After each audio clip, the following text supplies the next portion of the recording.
All right, welcome back. We're on slide 11. We're talking about emotional and social development in midlife. All right, so interestingly enough, contentment with self is higher than in any previous life stage. So we have an enhanced self development occurring. So, what does that mean? We accept ourselves more. Self-acceptance is more favorable. So we're more aware of ourselves. We know ourselves. We're more at peace with who we are. Our identity development is very high. We're no longer striving to be something different or something else. So these are all going to come together and say, hey, I'm feeling really good about who I am and my self-concept. We also have increased autonomy, which means we are so much less concerned with other people's assessments about who we are or what we look like. So all of this comes together and creates a psychological well-being and a life satisfaction that's quite high during this time. And I think that goes against what some people think, right? This midlife crisis idea that Carl Jung and some of his colleagues coined, midlife crisis. They thought, 40s, 50s was a time for us to feel confused and to have lots of turmoil socially and emotionally. But guess what? Research has failed to find consistent evidence of a midlife crisis. Yes, negative life events do occur during this time like they do during all of life, but it's not specific to middle adulthood. So kind of interesting. Pop psychology of the idea of midlife crisis, and we don't really have research showing that that's true. So self-acceptance and self-concept, we believe in ourselves. I love it. All right, so number 12.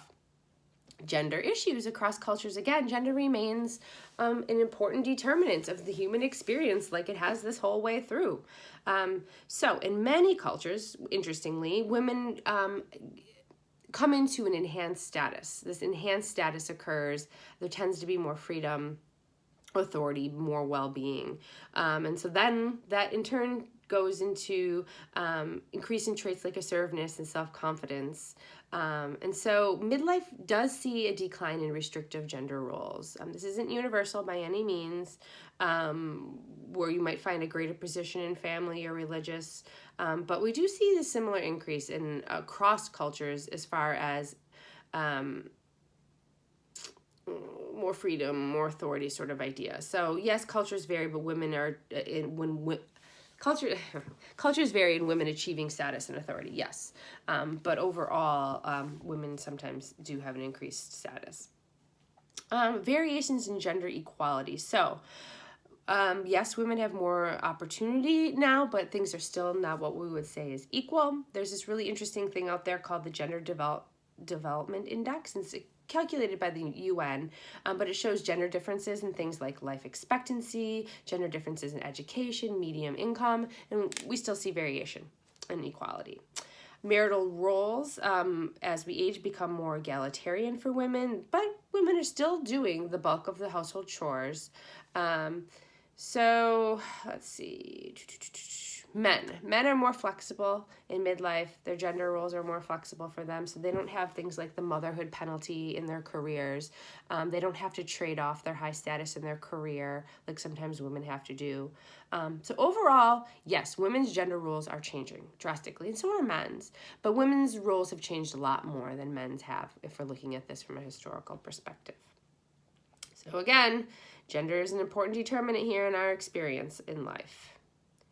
13, family relationships with adult children. So family still typically remains at the heart of social life in middle adulthood, but the nature of those relationships tend to change. Parenting responsibilities, of course, change in many ways as children grow up.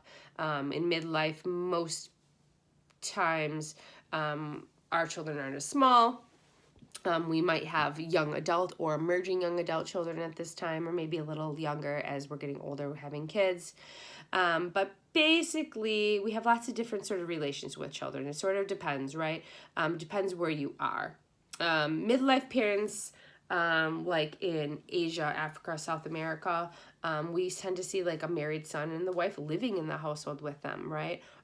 Or in Northern Europe or in the United States, we tend to feel both happy and sad when the kids move out. We tend to see different sort of financial supports across culture of our children once they've moved out. it depends on the parent's health, and it depends on the parents' health, right? The grandparents. So caring for elderly parents may cause stress, and there are cultural expectations around that. In general, relations with adult children shifts. The parenting responsibilities do ease drastically during midlife. Go to 14 and we're talking about becoming a grandparent, which is something really important to a lot of folks in this age category.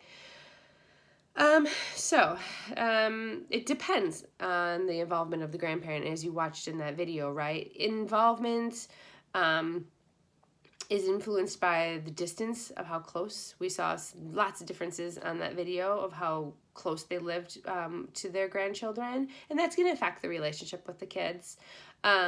Also, involvement with grandkids is dependent on, or influenced by, I should say, the in-laws. So the daughter-in-law relationship tends to be very important. We do see grandmothers tend to be more so involved than grandfathers, but overall the role really tends to be enjoyed. And there's a really interesting AARP study about the reasons why grandparents derive such enjoyment from their new role as grandparent rather than parent. And there was 4 things they said. 1, they loved that they could pass on family history to the young ones. They also loved, number 2, that there was less responsibilities. As that one grandmother said, like, I can give them back, right? 3 was this idea of feeling like you were the wise grandparent to come for the wisdom.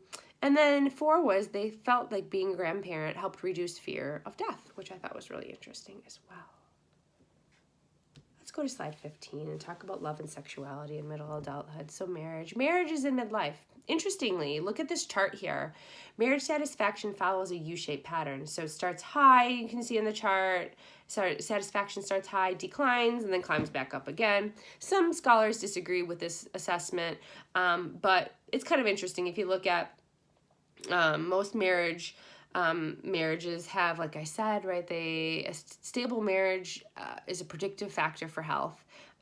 Typically, we have greater financial security, fewer stresses, more leisure time when we're married. A lot of this love during this time, according to, remember Sternberg's triangular theory of love and the different types of love that we experience, would say that midlife love, we've been together for a long time, would be considered companion love. So this chart, let's go back to this chart. Most couples' marital satisfaction seems to rise when the children grow up and get out of the house. So it's kind of interesting, the tie of child rearing and satisfaction in marriage. Divorce and remarriage, kind of interesting. Most divorce, so I'm on slide 16, occurs, again, look at this chart, the first 10 years of marriage. That's where most of our divorces are occurring, that first 10 years. But 25% of divorces, at least in the United States and Canada, are for couples that have been married for 20 years or more. So we call this sort of gray hair divorce or midlife divorce. And they say reasons for this divorce is sort of falling out of love. But we see that these midlife adults that divorce tend to handle the divorce better than the younger adults when they divorce, financially and remarrying and such. So this chart here on slide 16 looks at increase in rates of what they call gray hair divorce since 1990. So we see divorce rate has risen a lot among people aged 50 and older. And I kind of posed to you why. Why do you think that is? I have my own ideas, but I'd be interested to have you think about that. 17, sexuality in middle adulthood, maybe, maybe not. Sexual behavior no longer has reproductive purposes anymore, and we do see large cultural contrasts in views on sexual relations.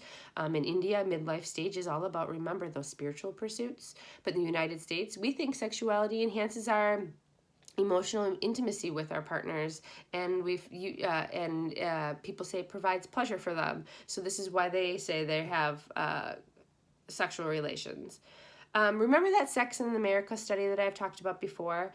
It shows us and tells us that most Americans in their 40s and 50s are still sexually active, but we do see a frequency decline in their sexual activity. Frequency does depend on gender, does depend on partnerships, does depend on what's going on with our hormone and physical health as well. And my last slide for middle adulthood is community and leisure. we tend to think of like this age of starting to think of devoting time to our community, devoting time to the things like leisurely things that we like to do. So it's true, there's a high involvement in our 40s and 50s in our communities, typically in social causes, political causes. We derive enjoyment from doing these things, and that's why people in this age tend to be really highly involved in their community. The idea of leisure is really interesting because this is a relatively new concept. But the concept of leisure is prevalent in developed countries.